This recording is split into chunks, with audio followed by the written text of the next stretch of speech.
Hey folks, with us today, Andrea from WordLift. Super happy to have you on. Yeah, excited to be here today. Thanks for the invite. Let's start with what problem does WordLift solve for its users?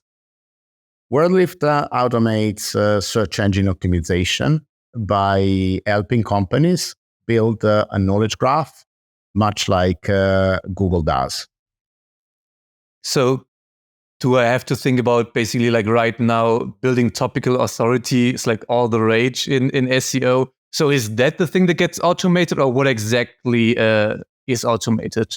Topical authority is one of the area where WordLift does best because by creating structured data and a knowledge graph, WordLift helps a search engine to easily collect content for each and every author and provide information about what are the topics that each one is writing about. So yes, topical authority is one. Of course, we do work a lot on the editorial space, a lot on the e-commerce space. So we cover different verticals. So who's a typical buyer for that? So what kind of industry is like the typical customer? Well, if you look at the industry, we started in the beginning focusing on the news and media sector, people writing blogs and creating business out of content marketing. And then as COVID arrived, we fine-tuned the solution for e-commerce websites that currently represent a significant area for WordLift. And then we do have a lot of initiatives in the travel industry as well. So these are kind of the main industrial sector that I would say we cover. So did e-commerce completely basically like push out the media side, or is it now like a kind of like a split of those? I mean, if I look at these first 2 quarters of 2023, I think that we're talking about maybe 50% on the e-commerce and then 30% on the news and media, and then the remaining on travel and in other verticals, finance, real estate, health. I mean, but these are kind of the distribution. When we started, I think news and media was taking 80% of the revenues. I would love to double click on that because I always find it super interesting if founders make the decision either to go after one or two verticals or to stay completely horizontal. So why did you make the decision to go after e-commerce? What were the signs that you saw early on that made you decide, okay, that's a great vertical to go after? So WordLift creates data, and so we build knowledge graphs. Now, knowledge graphs are agnostic, from to the sector. By definition, you can build a knowledge graph out of everything. But when we started, we thought that the market fit would be on people writing, because people writing were obsessed with SEO, and they would benefit the most from automating some of the SEO efforts and therefore bringing value into writing. That was kind of the original assumption. But then when COVID arrived, and I kept always e-commerce in the back of my head because I wasn't, that much into the industry. I was more fascinated by the idea of enabling tools for writers.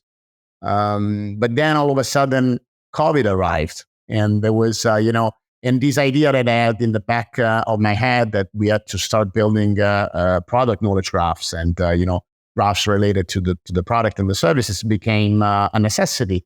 Because e-commerce had 34% growth during the first year of COVID, and therefore we received a lot of demand from the sector to come in and automate. And also SEO in e-commerce wasn't a huge segment simply because Google wasn't focusing as much as it's focusing now by entering into a battle with Amazon. Right now in the US, you can do the checkout on Google. And if you think about it, 3 years ago, it wasn't an option. And in order to get visibility on Google, you had to pay. And so run the traditional advertising, which was outside of the scope of organic traffic. And so it was a mix of factors, but I think, primarily it's something that you have to have in the plan. I mean, I wouldn't be doing e-commerce if it wasn't at all in my plan, probably, at least for me, because changes do take time. But then it was also a tremendous opportunity that arrived because of COVID. And I know that COVID brought a lot of suffering, but it also, fueled digital transformation across many, many sectors. And so this is one of the examples. Was there anything specific you changed in terms of strategy? So either in terms of marketing strategy or even product strategy to accommodate those e-commerce clients? Hey, of course. I mean, we build knowledge graphs, but creating a knowledge graph out of an archive of articles and people writing articles and maybe tags or concepts is one thing. And creating a graph out of retail products and category products, it's a complete another game. So we had to interface with Google Merchant API. So we've been always keen on getting data and improving that data. But the first challenge is, where is data coming from? Because of course, if I'm writing a blog, the blog will be my source of truth. But if I have an e-commerce, where is the data coming from? Is it coming from the product information management system, or is it coming from a feed created for Amazon? And so we invested on, kind of structuring and modeling data coming from different sources so that we could accommodate different platforms. And then we started to understand what Google was pivoting with in the e-commerce space, because it wasn't there, when we first started, the ability to get free visibility on shopping, on the shopping tab of Google. So it was completely new space. If you need to hire the right developers and ship fast, then React Squad is for you. A boutique agency that specializes in React and only works with fast growth startups. Get a 14-day risk-free trial and a transparent price of $95 per hour. Visit reactsquad.io to learn more. I would love to switch gears a bit from the product side to more of like the company building side. So you started roughly 7 years ago. How much capital did you raise so far? So we started 7 years ago with the research work, but the company was incorporated in 2017. So we effectively started 5 years ago. So we are now out of the startup phase by a few months. How did we start it? I mean, we were running a research project co-founded by the European Commission. And so that's how we got started. We got started by tinkering with the semantic web stack in order to improve the ability of a content management system to produce rich data. That's how we started. So was the initial financing basically from one of those EU funds, or how did you initially finance it?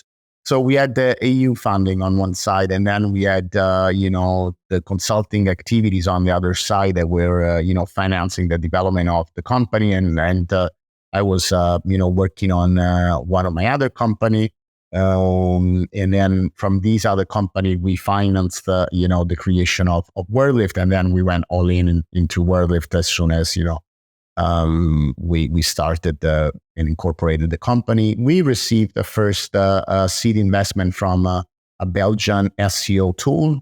And that was a really exciting time for us because I wasn't much into SEO. And I've been working on the internet since 95. So I'm an old guy. And I've been always, working with bootstrap companies on the web. So but I never venture into search engine optimization. I always focused on developing content management system. That was, kind of our original focus 20 years ago, 25 years ago now almost. But then when this Belgian company started to grow interest in us, I realized that we had a potential market fit with something that I thought it would be, the next content management system.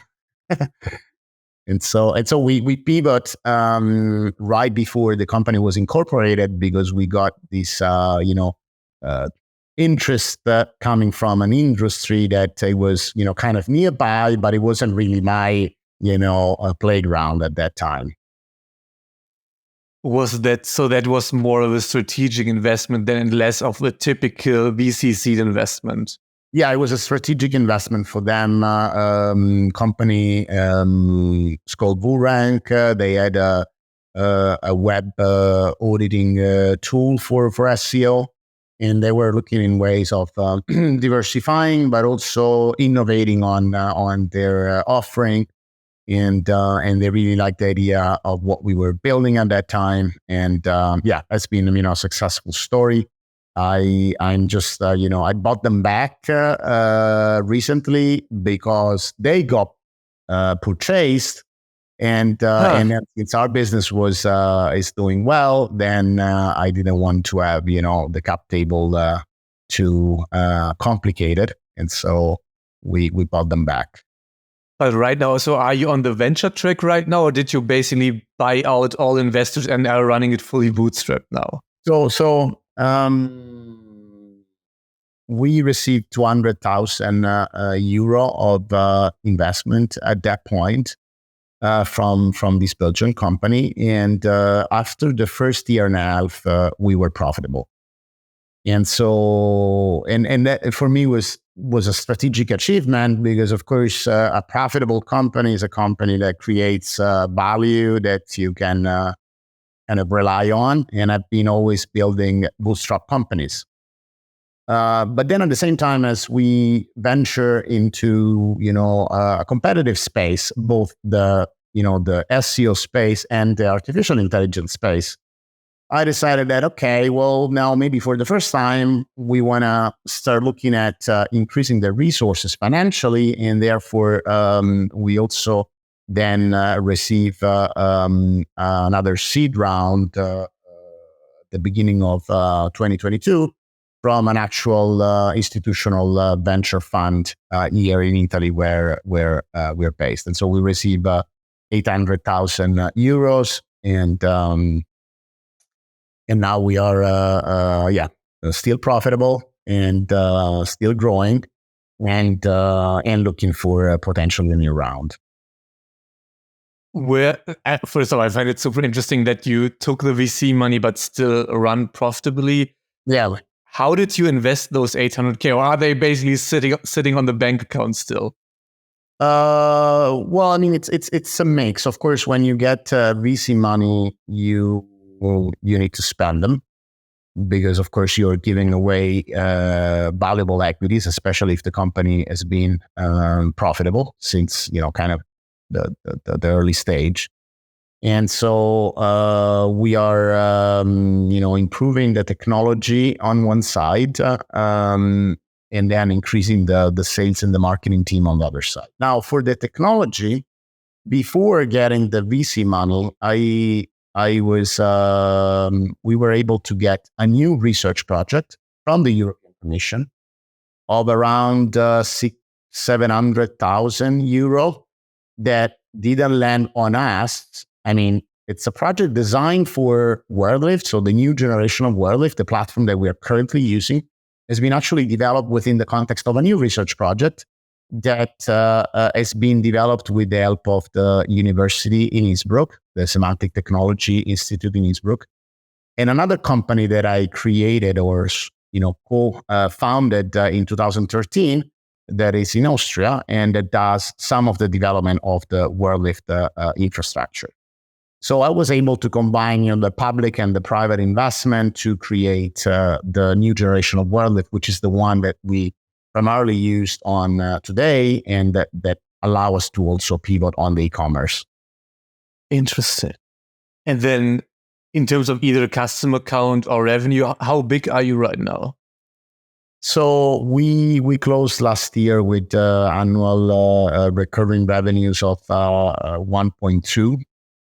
And we're closing this first semester at 1.230. So we are doing more than what we did last year in a year on the first semester. So we have a growth rate of around 100% at the moment. Not sure if this is going to be sustained also in the second semester, but we expect to reach above 2 million euro of annual revenues. That's super impressive. What's your main growth engine? Do you mainly grow by SEO yourself, or how do you mainly get your customers? So WordLift, it's a complicated piece of technology, and it comes out of many years of research. And despite of my original vision of creating a solution for the everyday blogger, 82% of our revenue are coming from large corporation. And only 18% of the revenues are coming from, the off-the-shelves product that, would fit a blogger. And this came out of, the experience that we have done, the results that we achieve, the product DNA, my partner's DNA. I mean, we've been always working on ultra complicated enterprise platforms, so we always had that kind of approach to problems, and therefore we found that being yourself and growing your business will help a lot in the first phase. I mean, and so yeah. So that's pretty much. So how do we grow on these? We grow because we innovate. So people come to us because we've been the first to do, knowledge graph for SEO. People come to us because we've been the first in 2020 to use the transformers, so this neural network architecture for generating content on scale by preserving, quality that well-known brand needs. And so we anticipated, the GPT trend by at least 2.5 years. And people come now because we do have this generative approach to content that provides some level of validation and safeguarding that a large organization needs. But people come to us because we innovate in the end. So a large company doesn't have, the scale and the ability to innovate in a fragmented space like SEO and digital marketing in general. And so WordLift is that startup that you can plug in and literally will innovate some workflows and create something that will create an impact in the midterm. That's. But then, of course, as we grew the business now, after 5 years of running the business, I know that my clients are the one where if I get €1, I can give them 3 back, at least in terms of additional traffic that we can generate with our technology. And so that's the value that we bring. Not every client is a good fit for us because you maybe have a way too large website that doesn't make enough revenues for us to, add on top our value, or maybe you had other SEO issues that needs to be tackled first before adding, a knowledge graph. But once we get it, once we find the right client, then we can bring the value, we can measure the value, and then SEO becomes a product. Interesting. And then what's looking out for the next 5 years, basically, is the goal hitting like a Series A end of this year, end of next year, or how do you plan the next half decade, basically, so far?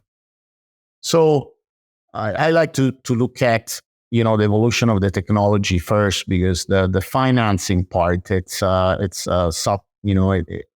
comes right after. You don't build a company by looking at Series A, Series B. In my world, I look at the revenue, and I look at, where is the value that I can generate? What is the highest, value that I can generate in the next 10 years? And I think AI, it's an umbrella term, but what we call AI at the moment, it's defining into the merge between a deductive approach to artificial intelligence and an inductive approach. So inductive is everything that we use every day when we, play with a language model like chat. And deductive is something like, I create a function that calls an API, and that API pulls data and brings it into the system, or a knowledge graph for that matter. So a knowledge graph, it's a formalized way of organizing knowledge that allows an organization to say, okay, I need to know what are the clients that are living in this region that can be a good fit for product A and B and C. And this is something that you do deductively. Now, the next 10 years are going to be about abduction, which is kind of the blending of these two approaches to intelligence. So the blend of, one approach that is based on rules, and the blend of another approach, which is the inductive, that is based on, by looking at the past, let's make a prediction of what's going to happen next. Now, these two fields are going to merge because intelligence, it's coming from a combination of these two approaches.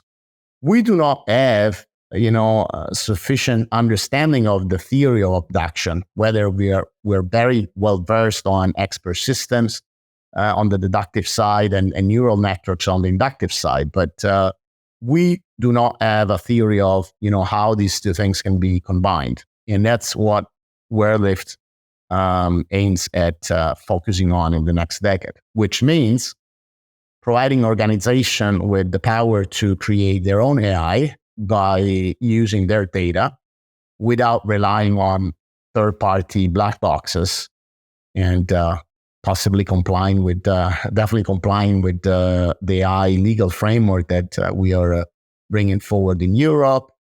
And that's going to be a 10 years journey, because it's not going to be about SEO as we see today, like being positioned on a search engine, but it's going to be about SEO as, that field that kind of brings together content, data, and user experience.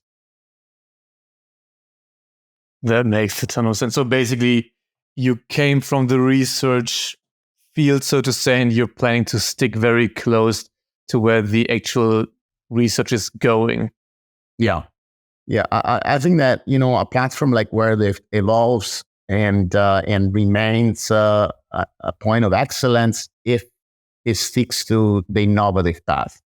And so we're doubling down on that. Now, in order to do that, of course, we do have to increase the resources, because bootstrapping has its own advantage and disadvantages. And especially when the technology moves so fast, you have to have, solid grounding, but you also need talent and you need to, face a lot of challenges. And so I expect that, we're going to look at Series A coming in the next 6 to 8 months. And then hopefully, we're going to increase our presence in the United States, where, most of our clients are coming in. And then we have to continue investing on research, so possibly getting more public grants from, European Commission or other institution that can help AI being developed in Europe. I think that sounds like a very proper plan. Andrea, thanks a lot for coming on today. That was super intriguing. Awesome. Well, thanks to you for the invite. If you like this episode, then you'll love the SaaS Operator, a weekly newsletter brought to you by EarlyNode, with actionable insights from SaaS experts in the industry, delivered right to your inbox every Tuesday for free. Visit earlynode.com to subscribe.